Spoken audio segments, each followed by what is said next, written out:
Shalom semua, senang sekali kembali berjumpa di dalam Midweek Online Service. Semoga kita semua dalam keadaan yang sehat dan baik semua. Dan tema kita Midweek Online Service hari ini sangat spesial, yaitu menjaga pernikahan tetap kudus. Wow, tapi ini berarti hanya untuk pasangan yang udah menikah dong? Tentu tidak. Buat teman-teman yang belum menikah pun sangat bagus untuk mendengarnya, karena ini akan membekali kalian dalam pernikahan ke depan. Wah, gitu dong. Pembicara kita hari ini adalah seorang hamba Tuhan yang luar biasa. Kita sangat diberkati oleh pelayanan beliau baik pada saat offline maupun online, yaitu Bapak Pendeta Ridwan Huta Barat. Mari kita siapkan hati, kalau bisa dicatat. Saya yakin dan percaya kita semua akan diberkati melalui firman hari ini yang bertema menjaga pernikahan tetap kudus. Shalom, jemaat yang dikasih oleh Tuhan. Tibalah saatnya kita mendengarkan kebenaran firman Tuhan. Mari kita tunduk kepala dan kita bersatu dalam doa. Bapa di surga, tibalah saatnya kami mendengarkan kebenaran firman-Mu. Tuhan, pendekatan kami kepada firman-Mu, firman-Mu adalah satu-satunya kebenaran. Oleh karena itu kami mau hidup kami terus diperbaiki oleh Engkau melalui kebenaran firman-Mu yang berkuasa untuk mengajar, menunjukkan kesalahan, supaya diperbaiki kelakuan kami dan dididik kami dalam kebenaran. Maka pendekatan kami dengan iman, setelah mendengarkan firman ini, hidup kami semakin berubah dan semakin berkenan di mata Tuhan. Roh Kudus berotoritaslah, sebab dalam nama Yesus kami sungguh berdoa. Haleluya. Amin. Jemaat yang dikasih oleh Tuhan, tema yang kita ambil hari ini tentang menjaga pernikahan tetap kudus. Ulangi apa? Menjaga pernikahan tetap kudus. Mari kita baca Alkitab kita terlebih dahulu dalam dua bagian yang awal ini. Kejadian pasal 2 ayat 18 sampai 25. Tuhan Allah berfirman, "Tidak baik kalau manusia itu seorang diri saja. Aku akan menjadikan penolong baginya yang sepadan dengan dia." Lalu Tuhan Allah membentuk dari tanah segala binatang hutan dan segala burung di udara. Dibawanyalah semuanya kepada manusia itu untuk melihat bagaimana ia menamainya. Dan seperti nama yang diberikan manusia itu kepada tiap-tiap makhluk yang hidup, demikianlah nanti nama makhluk itu. Manusia itu memberi nama kepada segala ternak, kepada burung-burung di udara, dan kepada segala binatang hutan. Tetapi baginya sendiri, ia tidak menjumpai penolong yang sepadan dengan dia. Lalu Tuhan Allah membuat manusia itu tidur nyenyak. Ketika ia tidur, Tuhan Allah mengambil salah satu rusuk daripadanya, lalu menutup tempat itu dengan daging. Dan dari rusuk yang diambil Tuhan Allah dari manusia itu, dibangunnya seorang perempuan, lalu dibawanya kepada manusia itu. Lalu berkatalah manusia itu, "Inilah dia tulang dari tulangku dan daging dari dagingku. Ia akan dinamai perempuan, sebab ia diambil dari laki-laki. Sebab itu seorang laki-laki akan meninggalkan ayahnya dan ibunya, dan bersatu dengan istrinya, sehingga keduanya menjadi satu daging. Mereka keduanya telanjang, manusia dan istrinya itu, tetapi mereka tidak merasa malu." Jemaat yang dikasih oleh Tuhan, menjaga pernikahan tetap kudus, yang menjadi pertanyaan, apa sih itu pernikahan? Kenapa harus dijaga tetap kudus? Ini penting sekali. Pertama, kita harus ketahui, camkan baik-baik. Pernikahan itu inisiatif Allah. Bukan hanya manusia diciptakan itu inisiatif Allah, tetapi juga pernikahan itu inisiatif Allah. Maka wajar kita bertanya, Tuhan, kenapa kau berinisiatif adanya pernikahan? Apa maksudmu? Apa tujuanmu? Supaya kita harus melihat pernikahan itu dalam paradigma Allah, cara sudut pandang Allah, jangan cara sudut pandang kita. Makanya ini inisiatif Allah. Roma 11 ayat 36. Bacaan berikutnya. Sebab segala sesuatu dari Dia. Pernikahan itu dari Dia. Inisiatif Dia. Ini harus kita pegang dengan sungguh-sungguh. Inisiatif Allah. Maka ada tujuan Allah. Maka tujuannya adalah supaya Tuhan dipermuliakan.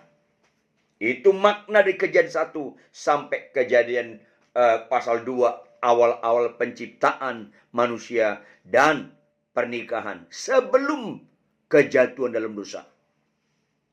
Maka berikutnya, untuk mencapai tujuan itu, karena segala sesuatu dari Dia harus di follow up oleh Dia. Pernikahan itu inisiatif Allah, harus oleh Dia, artinya cara Dia. Nggak boleh cara kita menikah, nggak boleh cara kita dalam menjalani pernikahan. Itulah arti kudus supaya tujuannya nyata. Tuhan dipermuliakan. Di luar itu rusak tujuan. Akhirnya hidup kita kesia-siaan di atas segala kesia-siaan. Dalam kebenaran ini, maka ada hal yang kita dapat lagi. Apa itu? Berarti lembaga pertama Tuhan ciptakan di bumi sebelum ada jatuh dalam dosa. Lembaga pertama yang diciptakan Allah di bumi. Lembaga perkawinan. Pernikahan. Itu lembaga yang paling sakral. Bukan kebetulan Tuhan ciptakan itu pertama kali di bumi. Lembaga pertama. Bahkan sebelum kejatuhan manusia dalam dosa. Ini harus kita lihat. Dalam gambaran Allah, dalam paradigma Allah, dalam persepsi Allah. Kita harus melihat ini semua. Maka pernikahan itu inisiatif Allah. Berikutnya, ini lembaga paling sakral di mata Allah. Karena ada tujuan Allah yang utama melalui starting point, melalui keluarga yang dimulai dalam perkawinan. Makanya Kejadian 1 ayat 28 Allah berkata, Allah memberkati mereka. Ini gambaran tentang perkawinan Adam dan Hawa. Allah memberkati mereka. Lalu Allah berfirman kepada mereka, beranak cuculah dalam garis kehendak Allah. Dalam garis tujuan Allah berinisiatif dalam membentuk perkawinan itu. Dan bertambah banyak, penuhilah bumi dan taklukkanlah itu. Artinya kita bisa memanfaatkan ciptaan lain dalam kemakmuran manusia, dalam ketertiban, dalam keteraturan, dalam kasih. Sehingga bumi ini tidak rusak. Mulai dari perkawinan, penuhilah bumi dan taklukkan itu. Berkuasalah atas ikan-ikan di laut dan burung-burung udara dan atas segala binatang yang merayap di bumi. Kita mendapat mandat dari Allah sehingga kita bisa menguasai alam semesta sepanjang kita untuk mempermuliakan nama Allah menjadi berkat bagi sesama. Ini tujuan yang mulia. Maka ini lembaga paling sakral dalam visi misi Allah. Ini dulu kita pegang. Berikutnya ialah Karena saking sakralnya, Allah berkata, kamu bukan lagi dua, tapi satu. Makanya relasi suami istri yang memulai adanya pernikahan, perkawinan, itu sangat sakral. Kita harus mengasihi pasangan kita sebagaimana Tuhan kehendaki, kesatuan lebih daripada yang lain. Makanya tidak boleh ada ibu lebih mengasihi anaknya daripada suaminya. Tidak boleh ada bapak lebih mengasihi anaknya daripada istrinya. Suami istri satu. Bukan bapak anak satu. Bukan ibu anak satu. Supaya kita tetap menjalani apa yang dikehendaki rancangan Allah terhadap perkawinan ini. Ini penting sekali. Nah, kalau itu berjalan, ini nggak boleh jadi satu, tidak boleh cerai kecuali kematian. Pokoknya ini pegang. Tidak boleh cerai kecuali kematian. Nggak ada eksis yang lain. Orang seringkali menggunakan kata-kata kecuali berzina. Itu lain konteks. Kalau kita pelajari Alkitab, lain konteks itu. Konteksnya itu konteks Yahudi. Tapi bagian lain nanti kita bahas. Nah, kalau ini berjalan, bagus. Tapi kenyataan jadi rusak. Karena manusia itu tidak dalam rancangan Allah. Mereka menjalani perkawinan itu. Apa itu? Akhirnya mereka tidak taat. Hawa tidak taat. Adam tidak taat. Direpresentatifkan dengan makan buah. Di situ mereka jatuh dalam dosa. Kejatuhan dalam dosa membuat kita rusak total. Putus hubungan dengan Allah sehingga kita nggak dipakai Allah sebagai ciptaan. Padahal manusia itu bermakna ketika dia bersekutu dengan Allah dan mengikuti apa kata Allah, dipakai oleh Allah, di situ baru berfungsi. Tapi karena ketidaktaatan, putus hubungan dengan Allah, maka kita lari daripada kebenaran. Akhirnya, bicara nilai perkawinan tidak lagi dalam sudut pandang Allah. Bicara tentang pernikahan, tidak lagi bagaimana yang Tuhan kehendaki Allah. Bukan lagi dikehendaki Allah. Maka akhirnya pernikahan itu tidak bisa menjalani kehendak Allah sejak semula mengapa diciptakan. Maka biang kerusakan dunia mulai dalam perkawinan, dalam keluarga. Catat baik itu. Biang kerusakan dunia mulai dalam perkawinan, dalam keluarga. Itu yang membuat rusak dunia. Nah, ini penting sekali. Makanya ketika manusia jatuh dalam dosa, titik berangkat menikah tidak lagi sesuai dengan kehendak Allah, rancangan Allah. Makanya tidak bisa menjaga dengan tetap kudus. Kita menikah dikendalikan oleh ego. Apa itu? Kita menikah karena suka sama seseorang. Bukan karena benar tidak di hadapan Allah. Karena suka. Saya suka sama dia. Saya cinta sama dia. Ini kan nilai-nilai keputusan yang sangat dangkal dan menyedihkan. Karena orang menikah dengan orang yang disukai pasti akan berlawanan dalam perjalanan perkawinan. Karena bicara yang kusukai itu titik berangkat penilaian yang sangat dangkal. Anda kan bicara menyukai karena melihat konteks-konteks tertentu. Pertama, lahiriah. Karena cantik, karena ganteng. Ini kan dangkal sekali untuk menjalani perkawinan. Ganteng cantik itu hanya indah waktu awal-awal pacaran. Setelah menikah, ganteng cantik bukan lagi hal yang utama dalam menjalani pernikahan yang bahagia.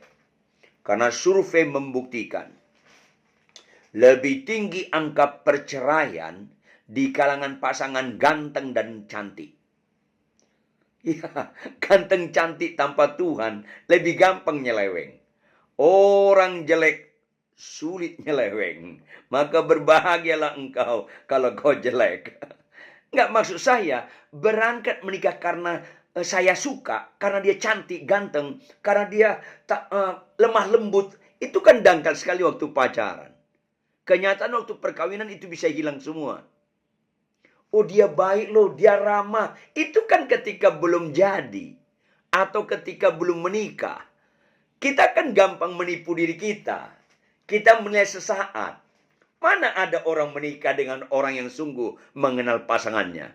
Kita mengenal pasangan kita setelah 10 tahun pernikahan ke atas. Baru mulai kita kenal sesungguhnya pasangan kita.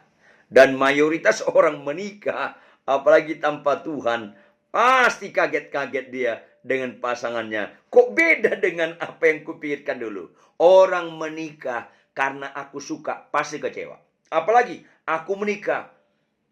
Kalau menikah aku sama dia pasti bahagia. Itu kan kecewa. Akhirnya nggak bisa menjaga tetap kudus. Ditambah lagi, ada bapak-bapak seorang pengusaha besar.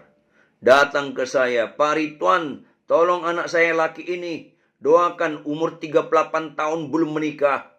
Saya bilang, kenapa? Iya Pak Ridwan. Kuliahnya berantakan, saya kuliahkan di luar negeri berantakan. Ngambur-ngamburkan duit orang tua. Malas ke gereja. Ngelawan orang tua. Wow. Terus apa yang kita doakan? Tolong doakan Pak Ridwan. Supaya dia dapat istri yang baik.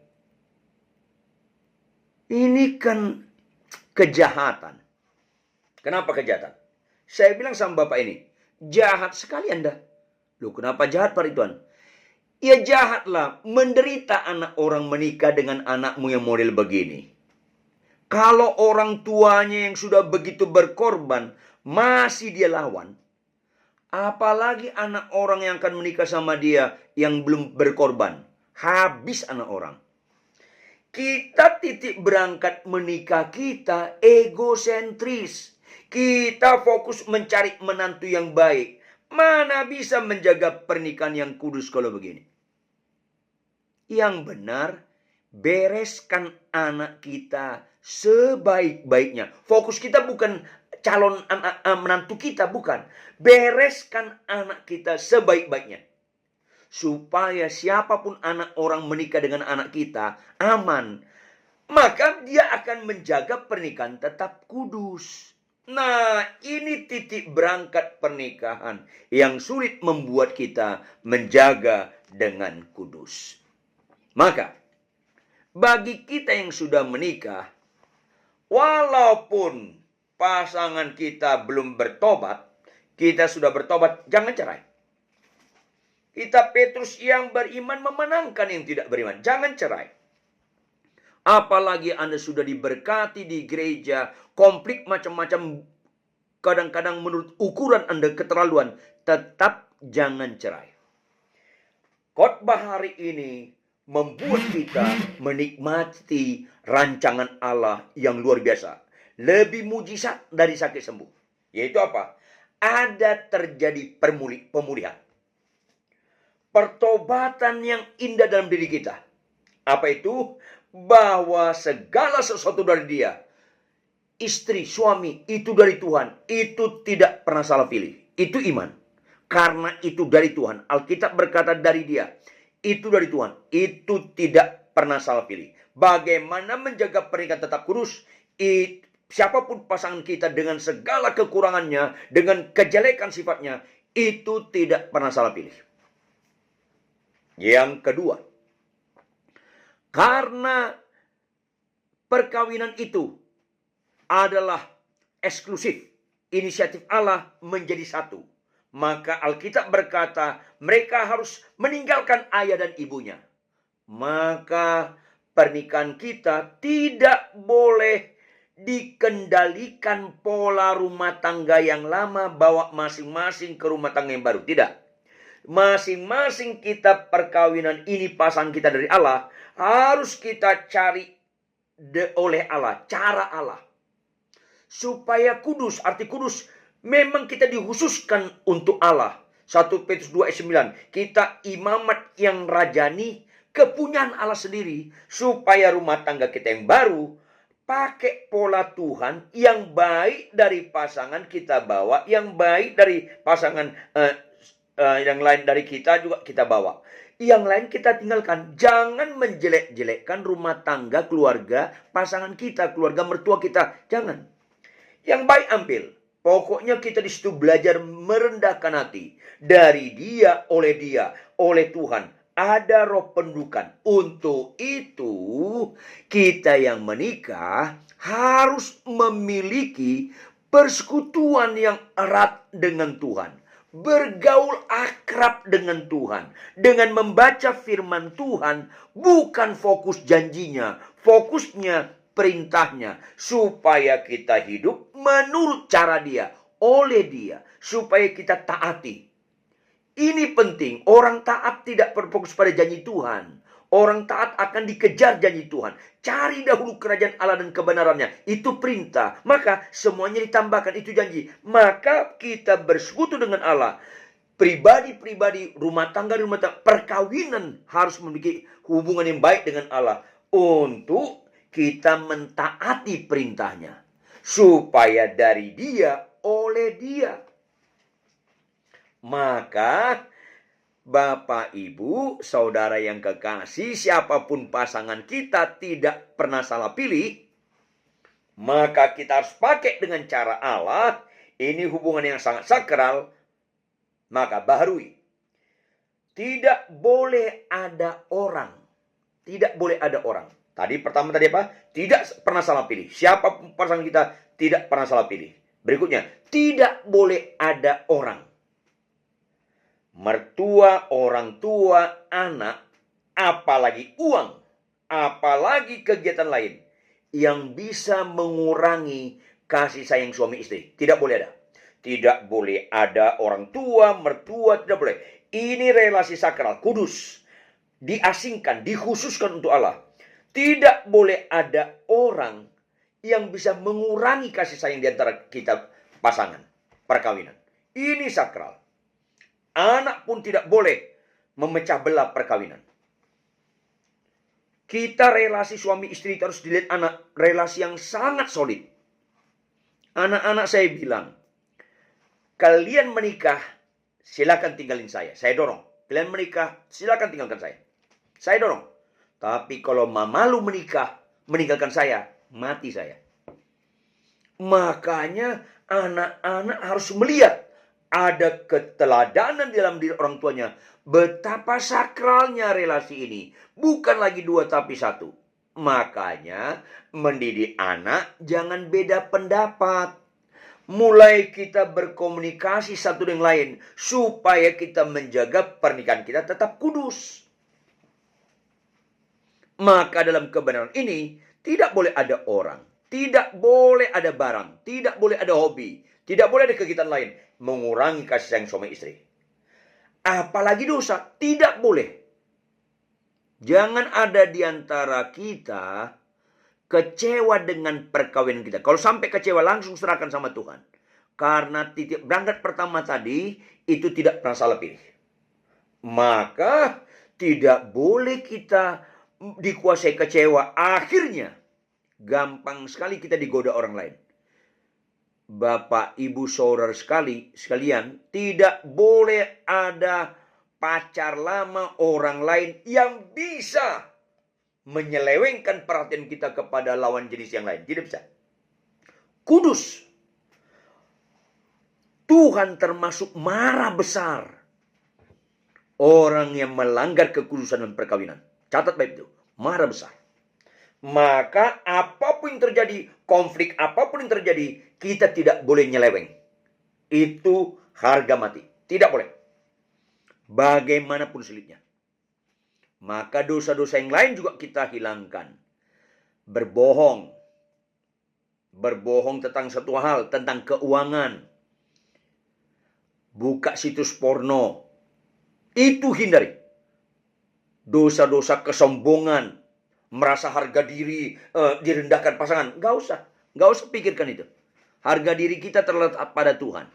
Kalau pasangan kita berkata, aku nyesel kawin sama kamu. Bilang aja sama pasanganmu, aku tidak menyesalkan sama kamu. Jangan balas, aku lebih menyesalkan sama kamu. Itu tidak menjaga pernikahan tetap kudus. Tetap kita dengan cara Allah. Maka miliki persekutuan yang bagus dengan Allah. Kita capek nggak capek, ngantuk nggak ngantuk, sehat kurang sehat, konflik tidak konflik. Tetap kita tiap pagi baca firman Tuhan. Jaga keluarga perkawinan dengan firman Tuhan. Pokoknya segala sesuatu dari dia, istri, suami dari Tuhan, harus kita pakai dengan cara Tuhan. Supaya kita angkat bagi dia kemuliaan sampai selama-lamanya. Maka bagian terakhir, kalau ini kita jaga dalam cara sudut pandang Allah, dengan pola Allah, maka kita imamat yang rajani, milik kepunyaan Allah sendiri untuk melakukan pekerjaan yang baik. Akibatnya, kalau kita menjaga pernikahan tetap kudus, anak-anak kita pasti takut akan Tuhan. Dan yang lebih indah lagi, gambaran anak-anak tentang perkawinan itu sangat mulia, sangat berharga. Sehingga mereka nanti mau menikah, tidak mau mereka pakai cara mereka. Mereka ikuti cara kita dengan cara Tuhan. Melalui itulah keluarga-keluarga dipakai Allah untuk memenangkan dunia. Penginjilan yang luar biasa mulai dari keluarga-keluarga. Makanya ketika Adam dan Hawa jatuh Musa, mulai dipakai keluarga Nuh, keluarga Abraham, keluarga Ayub, keluarga-keluarga. Termasuk keluarga Yusuf dan Maria. Ini penting sekali. Mengapa kita harus menjaga pernikahan tetap kudus dalam kontrol Allah. Maka yang penutup, Tuhan berkata, sungguh alangkah baiknya dan indahnya. Bukan kepada kekayaan, bukan kepada kesembuhan, bukan kepada jabatan, kepopuleran, bukan. Sungguh alangkah baiknya dan indahnya. Dialamatkan kepada apa? Dialamatkan apabila saudara hidup rukun bersama. Untuk itulah kita harus menjaga pernikahan tetap kudus. Karena itu nilai yang tinggi. Dan penutup, kalau kita rukun rumah tangga, kita jaga dengan pernikahan tetap kudus dalam kontrol Roh Kudus, kontrol Allah sendiri. Kesanalah Tuhan perintahkan agar berkat-berkat dicurahkan. Orang rukun tidak mengejar berkat. Orang rukun dikejar berkat. Hidup rohani moral kita bagus. Hidup rohani moral anak-anak kita bagus. Maka masa depan mereka juga bagus. Dan berkat-berkat juga tercurah atas orang seperti ini. Supaya menjadi berkat bagi banyak orang. Dan makin banyak lutut bertelut dan mulut mengaku Yesus Tuhan. Tuhan Yesus memberkati. Shalom. Mari kita tunduk kepala dan kita berdoa. Bapa kami di surga, kami sangat bersyukur dengan kebenaran firman Tuhan. Berkenan menjaga pernikahan tetap kudus. Terima kasih Tuhan. Segala sesuatu dari Engkau, oleh Engkau harus kami kembalikan kepada Engkau bagi mula kemuliaan sampai selama-lamanya. Untuk itu kami harus tegas kepada diri kami bahwa pernikahan itu inisiatif Allah. Dan lembaga perkawinan itu sangat sakral. Karena itu lembaga pertama Tuhan ciptakan. Maka harus kami dalam pertolongan Roh Kudus menjaga pernikahan itu tetap kudus. Jadi satu dan diutus Allah menjadi berkat dimanapun kami berada. Untuk itu Tuhan, jika ada dosa dan kejahatan kami ditegur secara langsung atau tidak langsung, ampuni kami Tuhan. Jika ada paradigma kami tentang perkawinan, pernikahan, itu tidak sesuai dengan firman-Mu, ampuni kami Tuhan. Terjemahkan lebih lanjut kebenaran ini dengan segala kekayaan maknanya seperti yang Tuhan maksud. Materaikan dalam loh hati kami masing-masing. Roh Kudus tolong kami mengimplementasikannya. Sehingga apa yang Tuhan kehendaki dalam rumah tangga kami. Sesuatu yang bernilai, sungguh alangkah indahnya, baiknya dan indahnya. hidup rukun bersama itu terjadi dalam rumah tangga setiap kami, setiap jemaat-Mu Tuhan. Dan kesanalah Tuhan perintahkan agar berkat-berkat dicurahkan itu nyata, yaitu membuat kami menjadi berkat bagi banyak bangsa-bangsa, sehingga melalui kehidupan rumah tangga paling efektif penginjilan itu terjadi, sehingga kami menjadi surat-surat yang terbuka yang bisa dibaca kiri kanan rumah tangga kami, sanak famili kami, orang-orang yang kami kenal, relasi kami, sehingga makin banyak lutut bertelut dan mulut mengaku Yesus satu-satunya Tuhan. Dalam nama Tuhan Yesus. Haleluya. Amin. Jemaat yang dikasih oleh Tuhan, mari kita tutup dengan doa dan berkat. Jemaat yang dikasih oleh Tuhan, di mana Anda pun berada, angkat kedua belah tanganmu. Arahkanlah hatimu. Terimalah berkat kasih Allah Bapa yang kekal, yang tidak pernah berubah. Anugerah serta damai sejahtera dari Yesus Kristus Tuhan, persekutuan, pertolongan, penyertaan dari para Roh Kudus, berkat Allah Tritunggal, memberkati saudara sekalian mulai hari ini sampai Maranatha, bahkan sampai selama-lamanya. Semua yang percaya dan diberkati bersama-sama katakan amin. Amin. Tuhan Yesus memberkati kita sekalian. Shalom. Wow, dahsyat sekali ya sharing firman Tuhan hari ini. Kita banyak terberkati sekaligus tertegur bagaimana kita menghadapi pernikahan maupun yang akan menikah ya. Iya, tadi Pak Ridwan jadi mengingatkan kita kalau pernikahan itu adalah rancangan atau inisiatif Tuhan yang sakral. Jadi pasangan kita itu nggak mungkin salah pilih apapun kekurangannya. Dan yang kedua, nggak boleh ada seorang pun yang bisa mengurangi kasih sayang kita ke pasangan kita. Baik itu anak kita, orang tua, atau teman baik, siapapun itu. Dan yang terakhir, kita harus tetap menjaga keintiman dengan Tuhan, tetap rukun, dan mengajarkan anak-anak kita moral yang benar. Maka berkat-berkat Tuhan akan tercurah buat kita semua. Ya, betul sekali. Terima kasih kami ucapkan buat Bapak Ridwan untuk sharingnya hari ini di Midweek Online Service. Salam untuk keluarga ya. Juga untuk Bapak Ibu di rumah sekalian. Selamat menikmati hari-hari di rumah bersama keluarga. Dan percaya berkat Tuhan akan selalu tercurah atas kita. Amin. Sampai ketemu di Midweek Online Service selanjutnya. God bless you all.